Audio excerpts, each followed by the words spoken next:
Naisahan nila Tanggol itong si Don Facundo at mukhang babawiin na nga ni Tanggol ang kinuha ni David sa kanya sa pamagitan ng kanyang pagyaman.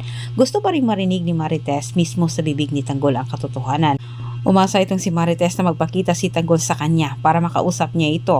Ngunit sa kabilang banda, natulala naman itong si David at Olga sa pagbalik ni Ramon. Kwento naman ni Ramon ang nangyari sa kanila ni Marites at nagulat naman itong si David nanginginig sa takot lalo pat sinabi ni Ramon na may alam na itong si Marites tungkol sa kanila ni Tanggol.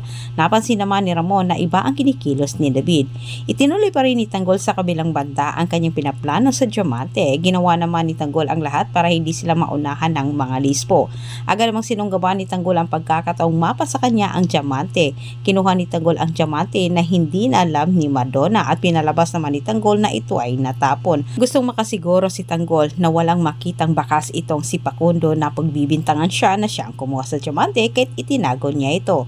Batid naman ni Tanggol na hindi rin iisipin ni Facundo Marcelo na siya ang kumuha sa Diamante dahil kay Madonna naman ipinagkitiwala ng matanda ang nasabing Diamante. Samantala sa kabilang banda sa pagbalik nila Tanggol, nang gagalaiti sa galit itong si Don Facundo nang sinabi ni Madonna sa kanila na nawala umano ang Diamante. At sinisisi ni Don Facundo itong si Madonna pero wala din silang kamalay-malay na sa kanilang harapan ang totoong nagtago sa Diamante.